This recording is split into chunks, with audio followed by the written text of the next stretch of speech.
Hello everyone, स्वागत है आप सभी का हमारे इस न्यू सेशन में, जिसमें हम लोग बिहार दरोगा के पिछले सालों में 2008 से लेकर अभी तक पॉलिटी में जो भी क्वेश्चन पूछे गए हैं उसको डिस्कस करने वाले हैं।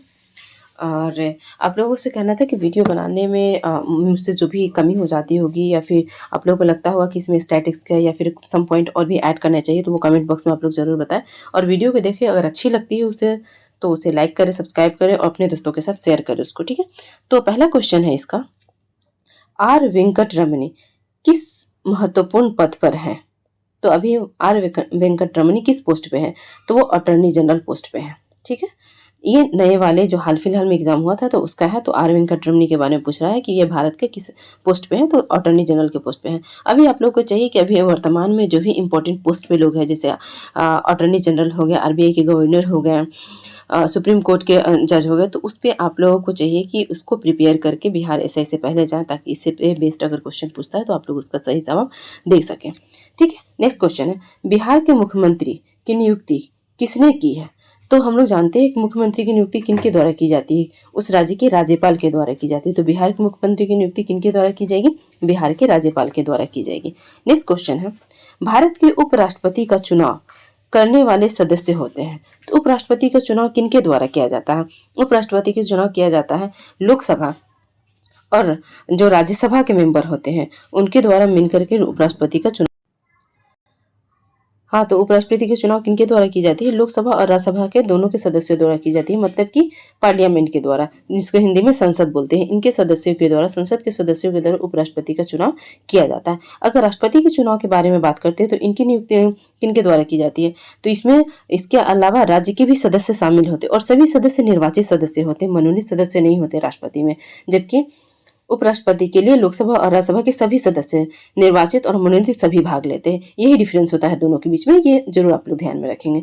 नेक्स्ट है, मुख्य न्यायाधीश के अतिरिक्त उच्चतम न्यायालय में न्यायाधीशों की संख्या कितनी होती है? तो ये पुराना क्वेश्चन है, तो इसलिए यहाँ पे ये ऑप्शन अभी के हिसाब से नहीं नजर आ रही है। अभी टोटल न्यायाधीशों की संख्या कितनी है सुप्रीम कोर्ट में? 34 है, जिसमें से 33 है आपके अन्य न्यायाधीशों और एक मुख्य न्यायाधीश है। तो अभी के हिसाब से आंसर देखें तो क्या हो जाएगा? आंसर आपका 34 आंसर हो जाएगी। तो मुख्य न्यायाधीशों की, अभी मुख्य न्यायाधीश सहित अगर उच्चतम न्यायालय में न्यायाधीशों की संख्या बोली तो अभी कितनी है? 34 है। ठीक है, नेक्स्ट क्वेश्चन है, भारत किस तरह का राष्ट्र है? इसमें पूछा जा रहा है धर्मनिरपेक्ष, हिंदू राष्ट्र या हिंदू मुस्लिम राष्ट्र, कैसा है? तो धर्मनिरपेक्ष राष्ट्र है। ठीक है, नेक्स्ट क्वेश्चन, जो सदस्य लोकसभा के अध्यक्ष का चुनाव करता है वह कौन है? ठीक है, लोकसभा के अध्यक्ष का चुनाव किनके द्वारा किया जाता है? इसका जवाब दे आप लोग। तो ये लोकसभा के द्वारा किया जाता है। किनके द्वारा किया जाता है? लोकसभा के द्वारा, लोकसभा के अध्यक्ष का चुनाव किया जाता है। नेक्स्ट है, भारत के राष्ट्रपति जिन सदस्यों द्वारा चुने जाते हैं वे कौन है? तो अभी हम आप लोगों को बताए थे थोड़ा देर पहले कि राष्ट्रपति का चुनाव किनके द्वारा किया जाता है? लोकसभा के द्वारा भी किया जाता है, राज्यसभा के द्वारा भी किया जाता है और विधानसभा जो होते हैं उनके द्वारा भी किया जाता है। तो इन दोनों को तो सम्मिलित रूप से हम लोग पार्लियामेंट कहते हैं और जो राज्य विधानसभा है, तो यहाँ पे क्या हो जाएगा? आंसर इसका सी हो जाएगा। पार्लियामेंट एवं राज्य विधानसभा के सदस्यों के द्वारा राष्ट्रपति का निर्वाचन होता है। और कैसे सदस्य? तो सभी के सभी निर्वाचित सदस्य, मनोनीत नहीं। नेक्स्ट है, पंचायती राज लागू किया गया, कब लागू किया गया? तो ये 1959 में। पंचायती राज कब लागू किया गया है? 1959 में। कमेंट बॉक्स में आप लोगों को बताना है कि कब लागू किया गया था, कहाँ पे लागू किया गया था और दूसरी बार इसको कहाँ पे लागू किया गया था, और स्वतंत्रता के बाद जब पंचायती को संवैधानिक दर्जा मिल गया तो उसके बाद किस राज्य में पहली बार इसको लागू किया गया था, ये आपको कमेंट बॉक्स में बतानी है। ठीक, नेक्स्ट है, उपचुनाव कराया जाता है, कब कराया जाता है? तो उपचुनाव कभी भी करा लिए जाते हैं जब इसकी जरूरत महसूस होती है, जब वहां की सीट खाली हो जाती है किसी भी वजह से, तो वहां पे उपचुनाव करा ली जाती है। नेक्स्ट क्वेश्चन है, राज्यसभा की बैठक करने के लिए कोरम की कितने? तो कोरम हम लोग जानते हैं, किसी भी सदन की बात करें, चाहे राज्यसभा की या लोकसभा की बात करें, तो 1/10 होती है। कोरम उसकी 1/10 होती है। राज्यसभा में सीटों की संख्या कितनी है? 250 है। तो 250 में अगर हम लोग 10 से भाग करते हैं तो वो कितना होता है? 25 होता है। तो राज्यसभा में सीटों की संख्या कितनी हो जाएगी? 25 हो जाएगी। ठीक है, तो कोरम कितनी होती है राज्यसभा में? 25 होती है। नेक्स्ट है, भारत के संघ की राजभाषा के रूप में हिंदी को किस वर्ष अपनाया गया था? तो हिंदी को किस वर्ष अपनाया गया था? हिंदी को अपनाया गया था 1949 को। और डेट एग्जैक्ट देखें तो कौन सा डेट होता है? 14 सितंबर 1949 को हिंदी को संघ की राजभाषा के रूप में मनाया जाता है, माना गया था। एक बात आप लोगों को ध्यान रखना है कि भारत की अपनी कोई राष्ट्रीय भाषा नहीं है, बस एक राज्य भाषा है जो कि हिंदी है। ठीक है ना, चलिए नेक्स्ट, भारत में निम्नलिखित में से कौन एक संवैधानिक निकाय है? संवैधानिक निकाय वो होता है जिनका गठन संविधान की विधियों के द्वारा होता है, संविधान के द्वारा होता है, उसके विधियों के द्वारा नहीं। अगर विधियों के द्वारा होगा तो वो क्या कहला जाएगा? संवैधानिक नहीं कहलाएगा, वो सांविधिक कहलाएगा। ठीक है, तो संवैधानिक पूछा मतलब संविधान में जिसके बारे में वर्णन है उसके अनुसार किसका होता है? तो नीति आयोग नहीं, इसका नहीं है। वित्त आयोग, हाँ, इसका गठन किया जाता है। राज्य मानवाधिकार भी नहीं, ये सांविधिक निकाय है। केंद्रीय सतर्कता आयोग भी सांविधिक निकाय है। तो इनमें सभी सांविधिक निकाय, वित्त आयोग जो है वो कैसा है? संवैधानिक निकाय है। ठीक है, नेक्स्ट, निम्नलिखित में से कौन सा कथन लोकसभा के बारे में सत्य है? तो आपको यहाँ पे सही कथन बताने हैं लोकसभा के बारे में। ऑप्शन है, यह भारत का द्विसदनीय संसद का ऊपरी सदन है। हम लोग जानते हैं कि ऊपरी सदन कौन होता है? राज्यसभा होता है, लोकसभा नहीं। तो ये तो गलत है। ठीक है, नेक्स्ट, भारत के संविधान द्वारा आवंटित सदन की अधिकतम संख्या 445 है। तो अभी लोकसभा में 445 सदस्य नहीं, उस वक्त भी 445 नहीं थी। नेक्स्ट है, भारत के राष्ट्रपति द्वारा एंग्लो इंडियन समुदाय के 2 सदस्यों का नामांकन होता है। अभी तो इसको समाप्त कर दिया गया है, लेकिन जब का ये क्वेश्चन है उसके हिसाब से क्या है? सही है। पहले 2 एंग्लो इंडियन का नियुक्ति किया जाता था, लेकिन अभी संविधान संशोधन के द्वारा वर्तमान में इसे खत्म कर दिया गया है। नेक्स्ट क्वेश्चन है, लोकसभा में सदस्य 4 वर्षों के लिए नामांकित चुने जाते हैं। तो ये भी गलत है। तो जब ये क्वेश्चन पूछी गई थी उसके हिसाब से तो इसका ऑप्शन सही होता है सी, लेकिन चूंकि अभी संशोधन हो गया है तो सी भी इसके हिसाब से गलत होता है। तो अभी के हिसाब से अगर इसका जवाब देखिए तो कोई नहीं है। ठीक है, अगर इसका ऑप्शन सही करके देखें तो क्या होगा? पहले ऑप्शन के हिसाब से भारत के द्विसदनीय संसद में लोकसभा निचले सदन होता है, ऊपरी सदन नहीं होता। उसके बाद देखें तो लोकसभा में सीटों की संख्या कितनी होती है? तो अभी के हिसाब से 550 है। पहले 552 थी, अभी 2 एंग्लो इंडियन हट गए तो 550 हो गई है। अब उसके बाद ये एंग्लो इंडियन वाला तो समाप्ति हो गया और इनका कार्यकाल कितना होता है? तो 5 साल के लिए होता है। ठीक है, नेक्स्ट क्वेश्चन है, निम्नलिखित में से कौन सा संशोधन भारत के मिनी संविधान के रूप में जाना जाता है? तो ये 42वां संविधान संशोधन, काफी फेमस संविधान संशोधन है। इसी संविधान संशोधन के द्वारा प्रस्तावना में संशोधन किए जाते हैं और उसमें 3 शब्द जोड़े जाते हैं। फिर से मौलिक कर्तव्य को जोड़ा जाता है, अलग से अनुच्छेद जोड़े जाते हैं, अलग से एक भाग जोड़ा जाता है और भी बहुत सारे इसमें संशोधन किए जाते हैं। तो इसलिए इसको मिनी संविधान बोला जाता है, 42वां संविधान संशोधन। नेक्स्ट है, भारत के महान्यायवादी की नियुक्ति कौन करता है? तो महान्यायवादी की नियुक्ति किनके द्वारा की जाती है? तो महान्यायवादी की नियुक्ति कौन करता है? महान्यायवादी की नियुक्ति की जाती है राष्ट्रपति के द्वारा। किनके द्वारा की जाती है? राष्ट्रपति के द्वारा महान्यायवादी की नियुक्ति की जाती है। ठीक है, नेक्स्ट क्वेश्चन हम लोग देखते हैं, भारत का राष्ट्रपति अपना त्यागपत्र किसे सौंपता है? तो राष्ट्रपति के द्वारा त्यागपत्र किसको दी जाती है? आप लोग को ये जवाब देना है, ये उपराष्ट्रपति को दी जाती है। और उपराष्ट्रपति अपना त्यागपत्र किनको देते हैं? राष्ट्रपति को देते हैं। ठीक है, नेक्स्ट क्वेश्चन है, राज्य मंत्री परिषद किसके प्रति उत्तरदायी होता है? तो मंत्री परिषद किसके प्रति? विधानसभा के प्रति। अगर केंद्र में बात करते हैं तो किसके प्रति उत्तरदायी होगी? ये लोकसभा के प्रति। मतलब जहां की भी बात होगी निचले सदन के प्रति उत्तरदायी होती है। ठीक है, नेक्स्ट क्वेश्चन, भारत में के महान्यायवादी को कौन हटा सकता है? नियुक्ति तो राष्ट्रपति करते हैं, हटा कौन सकते हैं? तो ये भी राष्ट्रपति के द्वारा ही हटाया जा सकता है।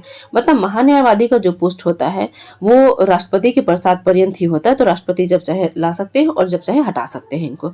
ठीक है, नेक्स्ट क्वेश्चन हम लोग देखते हैं,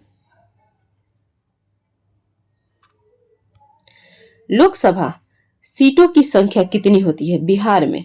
लोकसभा में सीटों की संख्या कितनी है बिहार में? तो यहाँ पे सीटों की संख्या है 40। कितनी है? 40।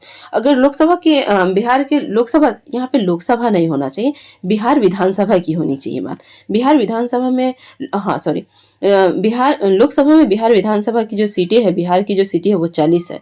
और अगर राज्यसभा में बात करते हैं तो वो 16 है। बिहार विधानसभा में सीटों की बात करते हैं तो टोटल 243 सीट है। और बिहार विधान परिषद की बात करते हैं तो उसमें कितनी सीट है? टोटल 75 सीट है।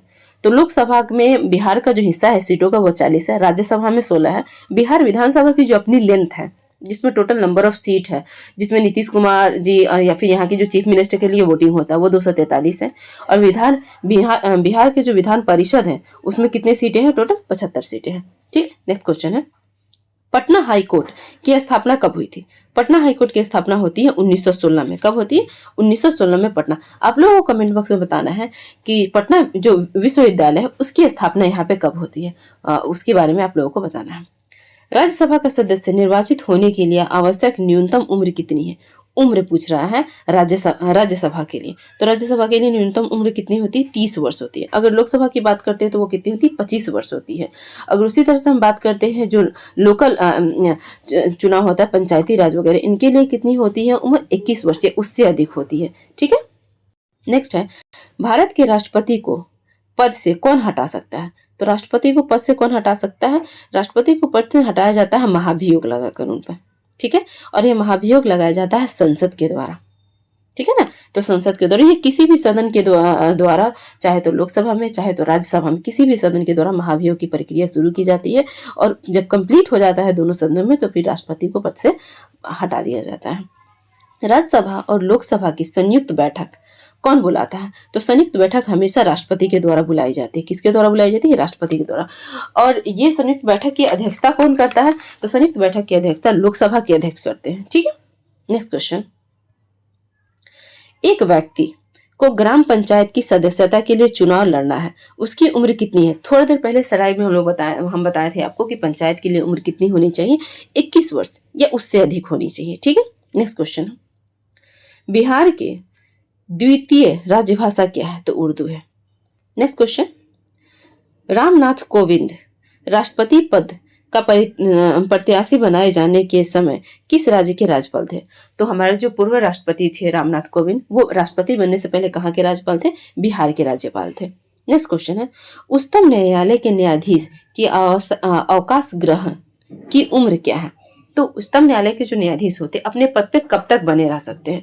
तो उनका कार्यकाल होता है 65 वर्ष। कितना होता है? ऐसे देखा जाए तो 6 वर्ष या 65 वर्ष, इनमें जो भी उनका पहले कंप्लीट होता है वो उतने दिनों तक रहते हैं। तो 6 वर्ष या 65 वर्ष होता है। अगर हाईकोर्ट की बात करते हैं तो उनकी उम्र कितनी होती है? 6 वर्ष या 62 वर्ष होती है। दोनों आप लोगों को याद रखना है। एज कितनी होती है? दोनों की 6-6 वर्ष होती है। लेकिन अगर उम्र सीमा की बात करते हैं तो सुप्रीम कोर्ट में 65 वर्ष होती है और हाई कोर्ट में कितनी होती है? 62 वर्ष होती है। ऑप्शन के हिसाब से कौन सा होगा? सी होगा, 65 वर्ष। राज्य पृथ्वी पर ईश्वर का अवतार है, ये कथन, ये विचार किसका है? तो ये विचार है हेगेल का। राज्य पृथ्वी पर ईश्वर का अवतार है, ये किसका कथन है? हेगेल का कथन है। ठीक है। नेक्स्ट क्वेश्चन देखते हैं हम लोग। संविधान सभा में उद्देश्य प्रस्ताव प्रस्तुत किया गया था। कब प्रस्तुत किया गया था? ये प्रस्तुत किया गया था 13 दिसंबर 1946 ईस्वी को उद्देश्य प्रस्ताव पेश किया जाता है। किनके द्वारा? जवाहरलाल नेहरू के द्वारा प्रस्तुत किया जाता है। और ये संविधान सभा की बैठक, प्रथम बैठक कब होती है, ये आप लोगों को कमेंट बॉक्स में बताने हैं मुझे। नेक्स्ट, संविधान सभा के प्रथम अध्यक्ष कौन थे? तो ये सच्चिदानंद सिन्हा थे। ये अस्थायी अध्यक्ष थे। अगर पूछिए आपसे कि अस्थायी प्रथम अध्यक्ष कौन थे तो वो राजेंद्र प्रसाद थे। ठीक है। नेक्स्ट, किस भारतीय शासन अधिनियम द्वारा भारत में ब्रिटिश सरकार द्वारा सांप्रदायिक निर्वाचन प्रणाली को शुरू किया गया? तो ये 1919 का अधिनियम, मार्लो मिंटो सुधार अधिनियम जो था, उसके द्वारा सांप्रदायिक निर्वाचन प्रणाली शुरू किया गया। और सबसे पहले किनके लिए शुरू किया गया था? तो मुस्लिम के लिए शुरू किया गया था। निम्नलिखित में से क्या भारत का नागरिक बनने के लिए आवश्यक नहीं है? तो नागरिक हमारे यहाँ जन्म से बनाए जाते हैं, वंश से बनाए जाते हैं, देसीकरण से बनाए जाते हैं। देसीकरण से मतलब कि अगर किसी हिस्से को हम अपने हिस्से में शामिल कर लेते हैं तो फिर वहां के नागरिक भी हिस्सा में। तो ए सही है, बी सही है, डी सही है। किसको? अधिग्रहित संपत्ति, संपत्ति के हिसाब से यहाँ पे नागरिकता नहीं दी जाती है। तो कौन सा इसमें गलत हो जाएगा? सी गलत हो जाएगा। ठीक है। नेक्स्ट है सत्य कथन चुनिए। इसमें जो सही है आपको बताना है। राज्यसभा में 11 सदस्यों को राष्ट्रपति द्वारा मनोनीत किया जाता है। नहीं, 11 को नहीं किया जाता है, ये तो गलत है। प्रत्याशी को उसी राज्य का होना चाहिए जहां से वह राज्यसभा का चुनाव लड़ता है। क्या आप लोग कभी ऐसा देखे कि हाँ वो उसी राज्य का होना चाहिए? नेक्स्ट देखते हैं, इसके बारे में विचार कीजिए। राज्यसभा को भंग किया जा सकता है? क्या राज्यसभा को कभी भंग किया जा सकता है? नहीं, बिल्कुल भी नहीं। लोकसभा में राष्ट्रपति 2 सदस्य मनोनीत करते हैं। लोकसभा में राष्ट्रपति द्वारा, हाँ तो ये पिछले वाला था, तो 2 तो मनोनीत किया ही जाता है लोकसभा में 2 को। तो इसमें कौन सा कथन सत्य हो जाएगा? डी कथन सत्य हो जाएगा। ठीक है। नेक्स्ट है लोकसभा का अध्यक्ष अपना त्याग पत्र किसे संबोधित करता? तो हमेशा अध्यक्ष जो होते हैं वो उपाध्यक्ष को करते हैं और उपाध्यक्ष अध्यक्ष को करते हैं। राष्ट्रपति उपराष्ट्रपति को त्याग पत्र देंगे और अध्यक्ष उपाध्यक्ष को त्याग पत्र देंगे। ये हमेशा ये क्रम इसी तरह से रहता है। तो आप लोग इसी हिसाब से इसको अपने दिमाग में याद भी रखेंगे। इसमें भी सत्य कथन पहचानना है, कौन सा सही है आपको बताना है। वित्त आयोग संवैधानिक निकाय है? दूसरा, वित्त आयोग संसद संसद नियुक्त करती है। वित्त आयोग 5 सदस्यीय होती है। हर 6 वर्ष बाद वित्त आयोग अपनी जो है रिपोर्ट प्रस्तुत करती है। 6 वर्ष बाद वित्त आयोग अपनी रिपोर्ट प्रस्तुत करती है। इनमें कौन सही है इसको आपको बताना है। तो थोड़ा एक्सप्लेन करें इस क्वेश्चन को। तो फिर से देखिए, वित्त आयोग एक संवैधानिक निकाय है। संवैधानिक बोल रहा है, वित्त आयोग एक संवैधानिक निकाय है। कौन सा कथन सही है? वित्त आयोग को संसद नियुक्त करता है? नहीं, वित्त आयोग को संसद नहीं नियुक्त करता है। वित्त आयोग में 5 सदस्य होते हैं। हाँ, वित्त आयोग में कितने सदस्य होते हैं? 5 सदस्य होते हैं। हर 6 वर्ष बाद वित्त आयोग अपनी रिपोर्ट देती है? नहीं, 6 वर्ष में अपनी रिपोर्ट नहीं देती है। ऑप्शन के हिसाब से अगर हम लोग इस प्रश्न में देखें तो यहाँ पे ये सत्य नहीं होना चाहिए, यहाँ पे ये होना चाहिए असत्य कौन है, तभी जाके इसका ऑप्शन सही बैठेगा इस पे। वित्त आयोग एक संवैधानिक निकाय है, ये सही है। वित्त आयोग को संसद नियुक्त करती है? नहीं, इसे राष्ट्रपति द्वारा नियुक्त किया जाता है, संसद के द्वारा नहीं किया जाता। वित्त आयोग में 5 सदस्य होते हैं, ये भी सही है। हर 6 वर्ष बाद वित्त आयोग अपनी रिपोर्ट देती है। तो यहाँ के अगर ऑप्शन के हिसाब से अगर हम बात करते हैं तो इसका ऑप्शन क्या गलत हो जाएगा? ये हो जाएगा वित्त आयोग एक वित्त आयोग की नियुक्ति संसद के द्वारा की जा रही है, ये इसका आंसर हो जाएगा। नेक्स्ट क्वेश्चन देखते हैं। इसमें मेरे पास क्वेश्चन अवेलेबल नहीं था तो हम इसमें अलग से ही इसको प्रिंट कर दिए। तो ये जो रेड कलर से लिखा हुआ है ये प्रश्न है। तो प्रश्न पढ़ते हैं, हर 5 वर्ष में वित्त आयोग की नियुक्ति क्यों की जाती है?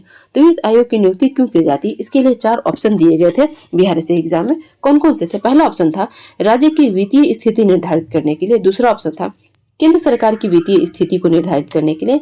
तीसरा ऑप्शन था केंद्रीय सरकार की वित्तीय संसाधन निर्धारित करने के लिए।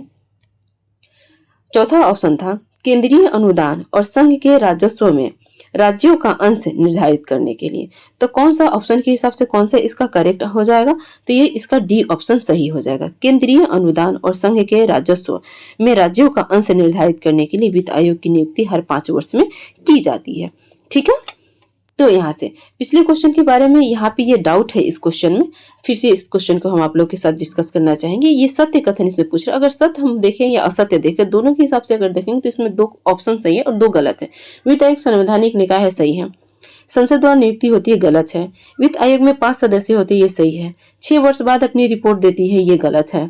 ठीक है, तो इसके हिसाब से इसके 2 ऑप्शन सही है और 2 ऑप्शन गलत है। देखिए, आप लोगों को मैं एक बात बताना चाहती हूँ कि पॉलिटी के जितने भी इम्पोर्टेंट क्वेश्चन हैं जो लुसेंट के अंदर में है, जो पीटी के एग्जाम से, दरोगा के पीटी के एग्जाम के पॉइंट ऑफ व्यू से ज़्यादा इंपॉर्टेंट हुआ, मैं 1-2 दिन के अंदर आप लोगों के साथ डिस्कस करने वाली हूँ। तो वो वीडियो आप लोग जरूर देख लें, फिर ये जो डाउट है क्वेश्चन में और बाकी सब जो भी चीज़ें हैं वो क्लियर हो जाएंगी आप लोग, मुझे ऐसा लगता है। तो उस वीडियो को आप लोग जरूर देख लीजिएगा, कल या परसों मैं अपलोड कर दूंगी अपने चैनल पर। ठीक है, नेक्स्ट है, किसी भी राजनीतिक दल को राष्ट्रीय दल बनने के लिए कितने राज्य में मान्यता जरूरी होती है? तो ये 4 राज्यों में। किसी भी राजनीतिक दल को राष्ट्रीय दल का अगर मान्यता चाहिए होता है तो उसे कितने राज्यों में मान्यता लेनी होती है? 4 राज्यों में उसे मान्यता लेनी जरूरी होती है। ठीक है, नेक्स्ट है, 17वें लोकसभा चुनाव में कितने चरणों में संपन्न हुई थी? ये 7 चरणों में संपन्न हुई थी। नेक्स्ट, निम्नलिखित में से कौन सा अनुच्छेद धार्मिक कार्यों के प्रबंधन की स्वतंत्रता देता है? तो धार्मिक कार्यों के प्रबंधन की स्वतंत्रता किस अनुच्छेद से हमें मिलती है? अनुच्छेद 26 से हमें मिलती है। कौन सा अनुच्छेद है वो? अनुच्छेद 26, जिसमें हमें धार्मिक कार्यों की स्वतंत्रता की आजादी मिलती है। अभी अनुच्छेद 26 कहाँ है? तो ये मौलिक अधिकार के अंदर में है। संविधान सभा का पहला सत्र कब हुआ था? पिछले स्लाइड में बताए थे आप लोग, दिसंबर 1946 में संविधान सभा के पहले सत्र का आयोजन किया गया था।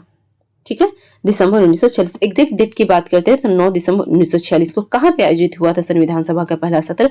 तो ये नई दिल्ली में एक प्लेस है काउंसिल चैम्बर्स, उसके पुस्तकालय में इसका आयोजन किया गया था। नेक्स्ट क्वेश्चन है, निम्नलिखित में कौन सा कथन भारत के उपराष्ट्रपति चुने जाने के अर्हता के संबंध में सही नहीं है? यहाँ पे नहीं की पूछा, तो उपराष्ट्रपति का अगर चुनाव होता है तो उसमें इनमें से कौन सा सही नहीं है? वो भारत का नागरिक होना चाहिए, सही है। वो 35 वर्ष की आयु पूर्ण कर चुका हो, 35 वर्ष की आयु पूर्ण करनी चाहिए या नहीं करनी चाहिए? तो ठीक है। वो लोकसभा का सदस्य निर्वाचित होने के लिए अर्हत हो, तो नहीं, लोकसभा के लिए, राज्यसभा के लिए वो अर्हत होने चाहिए, लोकसभा के लिए नहीं अर्हत होना चाहिए। ठीक है, नेक्स्ट है, वो कोई लाभ का पद धारण नहीं करे। तो हाँ, हम लोग जब किसी भी नियुक्ति की बात भी करते हैं तो वहां पे लाभ का पद होता ही है। सब में राष्ट्रपति के लिए है, लाभ के पद पे नहीं होना चाहिए। प्रधानमंत्री भी लाभ के पद पे नहीं होना चाहिए, और पूर्व राष्ट्रपति की भी अगर बात करते हैं तो लाभ के पद पे नहीं होना चाहिए। तो भारत के नागरिक होने चाहिए और लाभ के पद पे नहीं होना चाहिए, तो हमेशा फिक्स होता है, इसके बारे में तो सोचना ही नहीं। ठीक है, तो आपको बस यहाँ पे ध्यान रखना है कि वो लोकसभा के सदस्य निर्वाचित होने के लिए अर्हत है, ये इसमें गलत दिया हुआ है, ये राष्ट्रपति के लिए होता है, उपराष्ट्रपति के लिए राज्यसभा होगा वहां। भारतीय संविधान का अनुच्छेद 123 राष्ट्रपति को शक्ति देता है। किस तरह की शक्ति राष्ट्रपति को मिलती है 123 से? तो इसे अध्यादेश जारी करने की शक्ति। किस ऑप्शन में अध्यादेश के बारे में? पहला है आपातकाल की घोषणा, नहीं, गलत है। मृत्यु दंड, गलत है। संसद द्वारा पास किए गए बिल, ये भी गलत है। चौथा ऑप्शन है संसद की विश्रांति काल में, जब संसद नहीं हो सत्र में, तब अध्यादेश जारी करने की शक्ति। तो हाँ, ये सही है, ऑप्शन नंबर डी सही है। नेक्स्ट है, निम्नलिखित में से कौन 29 अगस्त 1947 को गठित प्रारूप समिति के सदस्य नहीं थे? तो प्रारूप समिति का जो गठन हुआ था, उस किसकी अध्यक्षता में गठन की गई थी? बी आर अम्बेडकर की अध्यक्षता में गठन किया गया था प्रारूप समिति का, जिसमें डॉक्टर राजेंद्र प्रसाद शामिल नहीं थे। ठीक है, नेक्स्ट, निम्नलिखित में से कौन सा संविधान संशोधन राष्ट्रपति को किसी मामले में पुनर्विचार के लिए मंत्रिपरिषद को भेजने की शक्ति प्रदान करती है? तो राष्ट्रपति पुनर्विचार के लिए मंत्रिपरिषद को अपनी शक्ति भेज सकते हैं। ये किस संविधान संशोधन द्वारा था? 44वां संविधान संशोधन के द्वारा यह प्रावधान किया गया था। नेक्स्ट क्वेश्चन है, संवैधानिक प्रावधान है और स्रोत है। कौन सा प्रावधान किस देश के संविधान से हम लोगों ने लिया है, उसके बारे में बात की जाए। मौलिक अधिकार, ये हम लोग कहाँ से लिए हुए हैं? तो मौलिक अधिकार लिए हैं अमेरिका संविधान से। कहाँ से लिए? अमेरिकी संविधान से लिए। नीति निर्देशक तत्व, ये कहाँ से हम लोग लिए? आयरलैंड से लिए हुए। ठीक है, आयरिश संविधान से। संसदीय सरकार, ये कहाँ से लिए हुए? ब्रिटेन के संविधान से। और केंद्र राज्य संबंध कहाँ से लिए हुए? कनाडा से लिए हुए। ठीक है, तो इसका ऑप्शन हो जाएगा ए का 4, बी का 3, सी का 1 और डी का 2। नेक्स्ट क्वेश्चन है, द्रौपदी मुर्मू जो हमारी राष्ट्रपति है वर्तमान में, वो भारत के कितने नंबर की राष्ट्रपति है? तो ये 15वें नंबर की राष्ट्रपति है। ठीक है, नेक्स्ट क्वेश्चन है, निम्नलिखित में से कौन सी कमेटी मौलिक कर्तव्य से संबंधित है? तो पहले तो हम लोग थोड़ा सा मौलिक कर्तव्य के बारे में जान लेते हैं। मौलिक कर्तव्य को संविधान में, मूल संविधान में नहीं था, इसे शामिल किया गया था 42वें संविधान संशोधन के द्वारा। और इसके लिए संविधान में एक अलग से भाग जोड़ा गया 4 का, और एक अलग से अनुच्छेद जोड़ा गया 51 का, जिसे मौलिक कर्तव्य के बारे में जिक्र किया गया। ठीक है, अब ये कौन सी कमेटी थी जिसके सिफारिश पे इसको शामिल किया गया था? तो वो स्वर्ण कमेटी थी। ठीक है, नेक्स्ट, फजल अली आयोग का संबंध किससे है? फजल अली आयोग का संबंध है राज्य पुनर्गठन से। ठीक है, फजल अली आयोग 3 सदस्यीय आयोग थी, जिसका जो अध्यक्ष थे उनका नाम फजल अली था, उन्हीं के नाम पे इसका नाम रखा गया है। नेक्स्ट है, राष्ट्रपति को अध्यादेश पारित करने की शक्ति वर्णित है। ये पिछले ही स्लाइड में बताए थे, कौन से अनुच्छेद में है? 123 अनुच्छेद में है। नेक्स्ट है, भारत में संघीय न्यायालय की स्थापना किस अधिनियम के द्वारा की गई थी? तो संघीय न्यायालय की स्थापना किस में किया जाता है? भारत सरकार अधिनियम 1935 से किया जाता है। ठीक, नेक्स्ट, 42वां संविधान संशोधन अधिनियम ने कुछ विषयों को राज्य सूची से समवर्ती सूची में डाल दिया। इनमें कौन सा गलत है? मतलब कि जो 42वें संविधान संशोधन के द्वारा राज्य सूची से समवर्ती सूची में 5 विषयों को डाला गया था। ठीक है, तो उन 5 विषयों में अगर हम जिक्र करें कौन कौन सा था, तो पहले बता देते हैं, उसके अलावा बाद ऑप्शन पे जाते हैं। तो पहला तो शिक्षा था, दूसरा वन है, फिर उसके बाद बात करते तो वन जीव और पक्षियों का संरक्षण, वन जीव और पक्षियों का संरक्षण तीसरा यह था। चौथा था नापतोल, 5वां था न्यायिक प्रशासन और सुप्रीम कोर्ट और हाई कोर्ट के अलावा जितने भी न्यायालय हैं उनका गठन संगठन। इन विषयों को, इन 5 विषयों को राज्य सूची से समवर्ती सूची में ट्रांसफर किया गया था। अब ऑप्शन देखते हैं, शिक्षा व वन, तो हाँ इसको ट्रांसफर किया गया था, ये तो सही ही है। वन जंगली जानवरों का संरक्षण, हाँ वन था, वन जीवों का संरक्षण था, पक्षियों का संरक्षण था, तो उसके अंतर्गत ये आएगा, ये भी सही है। चौथा ऑप्शन है शिक्षा पक्षियों का संरक्षण, हाँ तो ये भी सही हो जाएगा। चौथा ऑप्शन है वन और स्थानीय सरकार, तो वन तो सही है इसमें, लेकिन स्थानीय सरकार गलत है, जिसकी वजह से ऑप्शन डी जो है वो गलत हो जाएगा। ठीक है, नेक्स्ट क्वेश्चन अब हम लोग देखते हैं। बेवर के अनुसार निम्नलिखित में से कौन सा प्रारंभिक सत्ता का स्रोत है? तो प्रारंभिक सत्ता का स्रोत कौन है? प्रारंभिक सत्ता का स्रोत है कानून। कौन सा है? कानून। नेक्स्ट क्वेश्चन देखते हैं, भारत के प्रथम लोकपाल कौन है? लोकपाल की बात करते हैं तो भारत का प्रथम लोकपाल कौन है? पिनाकी चंद्र घोष है। कौन है? पिनाकी चंद्र घोष भारत के प्रथम लोकपाल है। नेक्स्ट है, भारतीय संविधान के अनुसार मानव का दुर्व्यापार और बलात्श्रम निषेध है, यह कौन सा अनुच्छेद के अंतर्गत इसके बारे में बताया गया? तो अनुच्छेद 23 में बलात्श्रम और दुर्व्यापार पर रोक लगाया गया है, यह मौलिक अधिकार है। नेक्स्ट है, राज्यसभा धन विधेयक को कितने दिनों के लिए लंबित कर सकता है? तो धन विधेयक को कितने दिनों तक मैक्सिमम रोक के रख सकता है? 14 दिनों तक राज्यसभा में रोक के रखा जा सकता है, उससे ज्यादा नहीं। उद्देशिका में समाजवादी और धर्मनिरपेक्ष शब्द जोड़े गए थे, तो 42वें संविधान संशोधन के दौरान। प्रस्तावना में 42वें संविधान संशोधन के दौरान 3 शब्द को जोड़ा गया था। एक था समाजवादी, दूसरा धर्मनिरपेक्ष और एक और क्या था? आप लोगों को कमेंट बॉक्स में बताना है इसे। नेक्स्ट है, कोई व्यक्ति अगर राज्य विधायिका का सदस्य नहीं है, विधायिका का अगर सदस्य नहीं है, तो वह ब्लैंक्स के लिए मुख्यमंत्री नियुक्त किया जा सकता है एवं उक्त निर्धारित समय में उसे राज्य विधायिका हेतु निर्वाचित होना है, अन्यथा वह मुख्यमंत्री नहीं रहेगा। सपोज कोई मुख्यमंत्री निर्वाचित होते हैं और ना ही वो उस राज्य के विधानसभा के सदस्य हैं, ना ही विधान परिषद के सदस्य हैं, अगर विधान परिषद उस राज्य में है तो। अगर नहीं है तो कब तक वहाँ पे मुख्यमंत्री रह सकते हैं? तो मैक्सिमम 6 महीने तक रह सकते हैं। 6 महीने के अंदर उन्हें निर्वाचित उस सदन की सदस्यता लेनी जरूरी होती है। भारत में राष्ट्रीय मतदाता दिवस निम्नलिखित में से किस दिन को मनाया जाता है? तो 25 जनवरी को राष्ट्रीय मतदाता दिवस मनाया जाता है। भारत में विधि निर्माणी सर्वोच्च निकाय कौन है? तो विधि बनाने की सबसे सर्वोच्च निकाय कौन हो जाएगी? ये हो जाएगी संसद। ठीक है, नेक्स्ट है, भारतीय संविधान की उद्देशिका में न्याय शब्द के निम्नलिखित में से किस रूप में उल्लेख नहीं है? तो हमारे संविधान में जितने भी तरह के न्याय हैं उसमें 3 तरह के न्याय की बात कही गई, सामाजिक, आर्थिक और राजनीतिक न्याय की बात कही गई, कानूनी न्याय की बात नहीं कही गई है। तो ऑप्शन के हिसाब से कौन हो जाएगा? गलत, कानूनी। नेक्स्ट है, भारत के संविधान में निम्नलिखित से कौन सी याचिका का उल्लेख नहीं है? याचिका मतलब रिट। संविधान में जितने भी तरह के रिट के बारे में बोला गया उनमें कौन नहीं है? प्रतिषेध है, अधिकार परीक्षा है, परमादेश है। कौन नहीं है? व्यादेश का उल्लेख नहीं है। ठीक है, नेक्स्ट, निम्नलिखित में से कौन सी संसदीय समिति का अध्यक्ष अनिवार्य रूप से सत्ताधारी दल से होना चाहिए? तो ये कौन सा समिति है? प्राक्कलन समिति है। प्राक्कलन समिति में 30 सदस्य होते और सभी के सभी लोकसभा से होते। बाकी जितनी भी समिति हम लोग पढ़ते हैं उन सभी में लोकसभा से, राज्यसभा से होते हैं। कुछ ऐसे हैं जिनमें लोकसभा से अलग होते हैं, उनके लिए गठित होता है, राज्यसभा के लिए अलग होता है। ठीक है, भारतीय संविधान के कौन से अनुच्छेद में मूल कर्तव्यों का उल्लेख है? तो 51 का मैं पहले बता चुके हैं आप लोगों को। भाग कौन सा है? 4 का। भारत में प्रधानमंत्री लोकसभा द्वारा निर्वाचित किए जाते हैं। प्रधानमंत्री का निर्वाचन लोकसभा द्वारा होता है? नहीं। राष्ट्रपति द्वारा निर्वाचित किए जाते हैं? हाँ। राष्ट्रपति द्वारा नियुक्त किए जाते हैं? तो यस, राष्ट्रपति के द्वारा नियुक्त किए जाते हैं। निर्वाचित तो जनता के द्वारा किए जाते हैं और नियुक्त किनके द्वारा किए जाते हैं? राष्ट्रपति के द्वारा। तो अगर पूछे प्रधानमंत्री का निर्वाचन कौन करता है? तो जनता करती है। नियुक्त किनके द्वारा किया जाता है? तो राष्ट्रपति के द्वारा किया जाता है। नेक्स्ट क्वेश्चन है, निम्नलिखित में से कौन सा विषय भारतीय संविधान के अनुसार संघीय सूची में शामिल नहीं है? तो संघीय सूची में क्या शामिल है?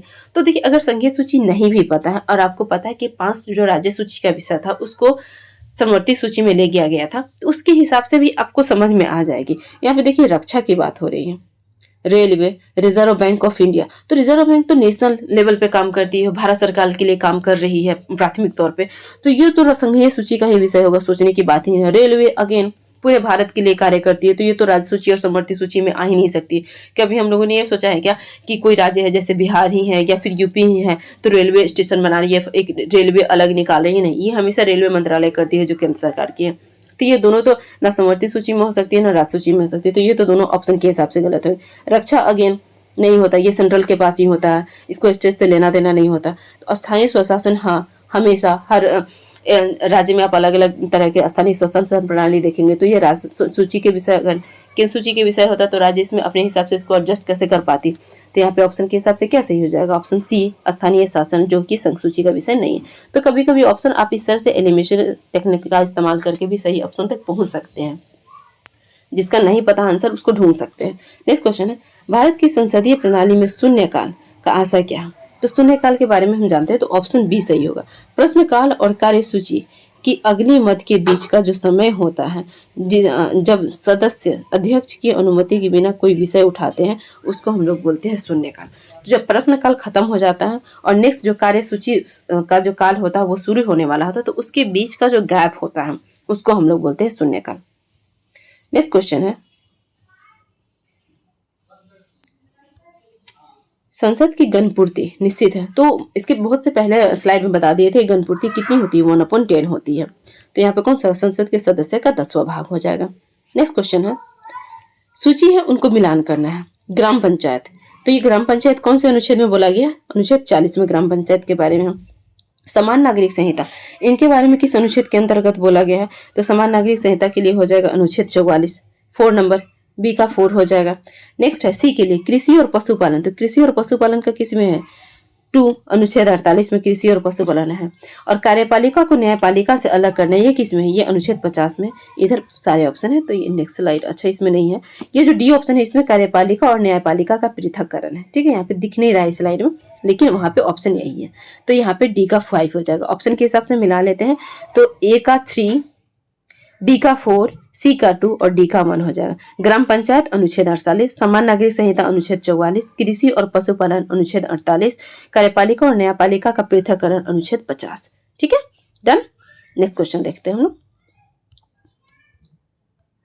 भारतीय संविधान के किस संशोधन के द्वारा मंत्रिपरिषद में मंत्रियों की संख्या को सीमित किया गया? तो मंत्रिपरिषद में मंत्रियों की संख्या को सीमित किया गया है 91वां संविधान संशोधन के द्वारा।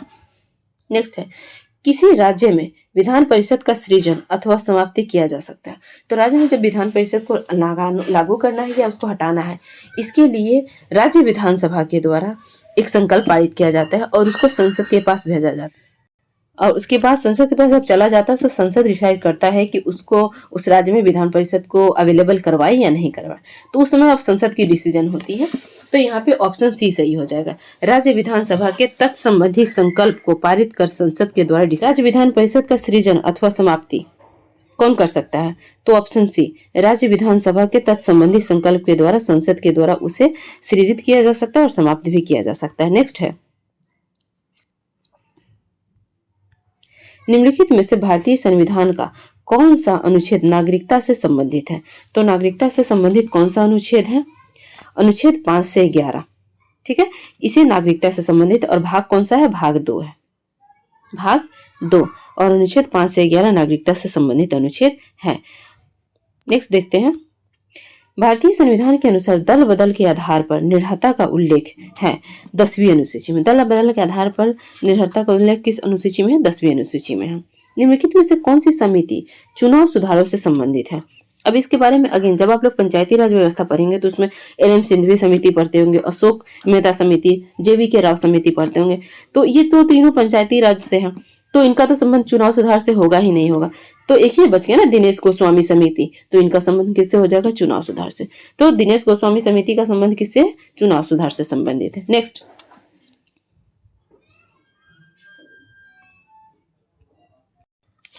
निम्नलिखित में से कौन सा कथन लोकसभा के उपाध्यक्ष के संदर्भ में सही नहीं है? उपाध्यक्ष के बारे में यहाँ बात कही जा रही है, वो लोकसभा के ही सदस्यों में से चुने जाते हैं। तो लोकसभा के जो उपाध्यक्ष होते हैं उनके बारे में जो सही नहीं है उसके बारे में आपको बताना है। यहाँ वो लोकसभा के सदस्यों में से ही चुने जाते हैं, वो लोकसभा के ही सदस्यों में से चुने जाते हैं, नहीं ऐसा नहीं है। तो यहाँ पे नहीं ऑप्शन बताना है, तो इसके हिसाब से ये नहीं होगा, ये सही है।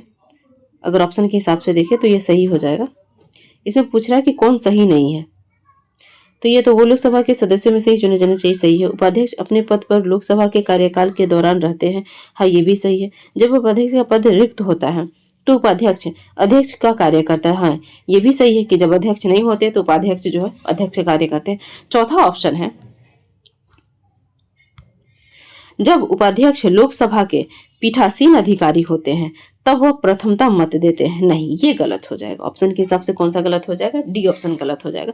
पीठासीन अधिकारी जो भी होते हैं, जिस भी सदन के होते हैं, वो निर्णायक मत देते हैं, प्रथमता मत नहीं देते हैं। चाहे वो लोकसभा में हो, राज्यसभा में हो या फिर राज्य की विधानसभा में हो, विधान परिषद में, पीठासीन अधिकारी जो होते हैं अध्यक्ष उपाध्यक्ष, वो हमेशा निर्णायक मत देते हैं, वो कभी भी प्रथमता मत नहीं देते हैं। नेक्स्ट है, राज्य विधायिका के धन विधेयक को केवल किसकी पूर्व सिफारिश पर प्रस्तुत किया जा सकता है?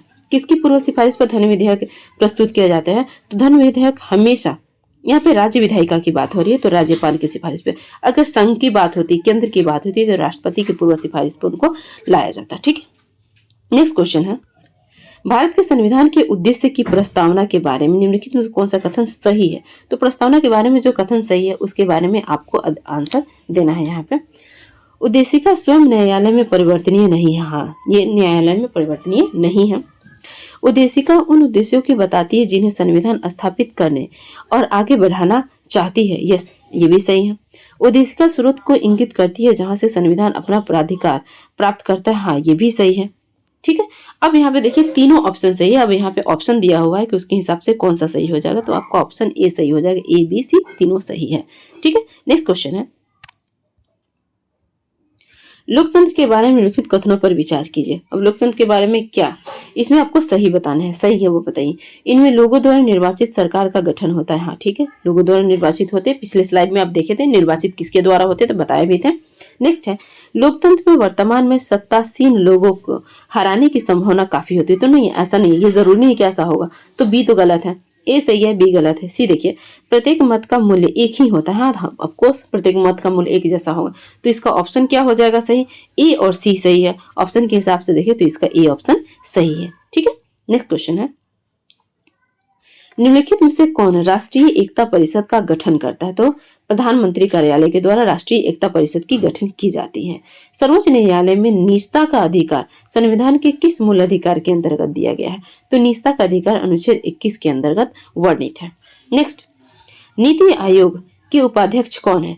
तो सुमन बेरी नीति आयोग के उपाध्यक्ष है। और नीति आयोग के अध्यक्ष कौन होते हैं, तो जो भारत के प्रधानमंत्री वो उसके पदेन अध्यक्ष होते हैं। भारत के किस राज्य में द्विसदनीय व्यवस्थापिका नहीं है। तो भारत के अभी जो राज्य है जहाँ पे द्विसदनीय व्यवस्थापिका है वो कौन सा है, यूपी है, बिहार है। फिर बात करते हैं तो तेलंगाना है, आंध्र प्रदेश है, इधर में महाराष्ट्र है और कर्नाटक है जहाँ पे द्विसदनीय विधायिका यहाँ पे अवेलेबल है। तो ऑप्शन के हिसाब से देखें तो यूपी सही है, महाराष्ट्र सही है, बिहार सही है, पंजाब में द्विसदनीय व्यवस्थापिका नहीं है। तो ये ऑप्शन के हिसाब से सी सही हो जाएगा। 1937 में कांग्रेस मंत्रिमंडल कितने प्रांतों में बने हैं। तो 1937 में कांग्रेस का जो मंत्रिमंडल बना था वो कितने प्रांतों में था, 8 प्रांतों में कांग्रेस द्वारा सरकार का गठन किया गया था। नेक्स्ट, भारतीय संविधान में प्रारंभ में मौलिक कर्तव्य का प्रावधान नहीं था।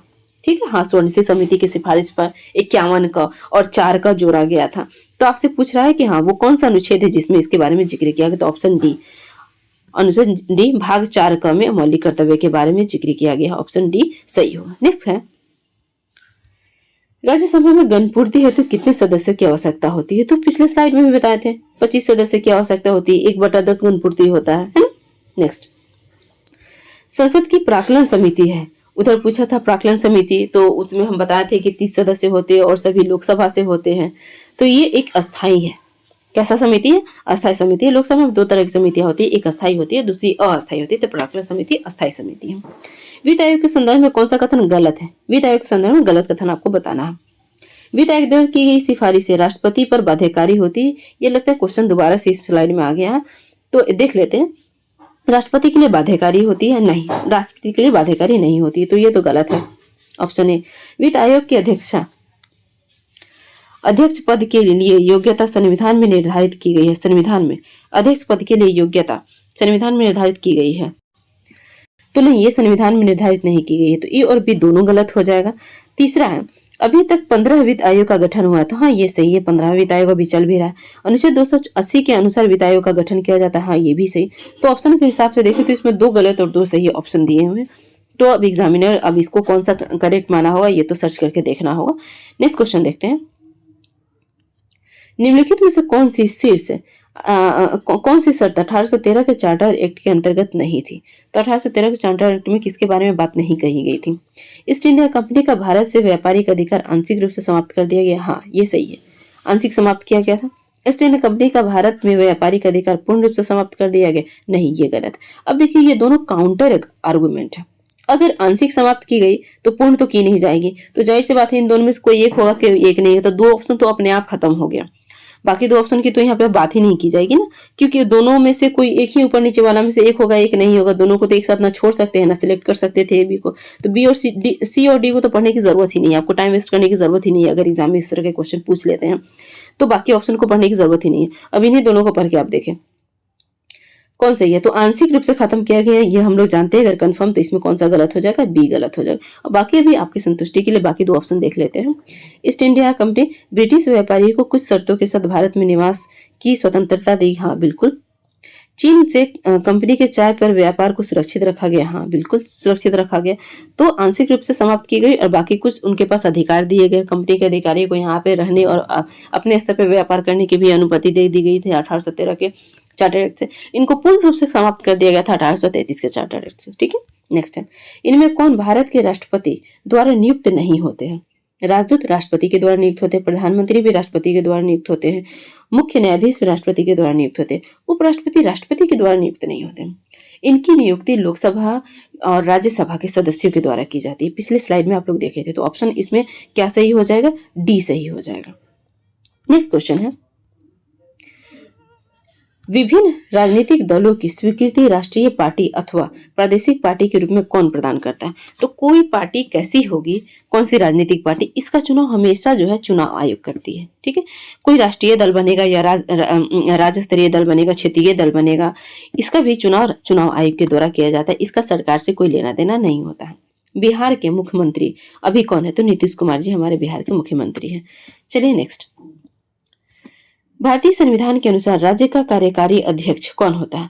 तो राज्य का कार्यकारी अध्यक्ष कौन होता है भारतीय संविधान के अनुसार?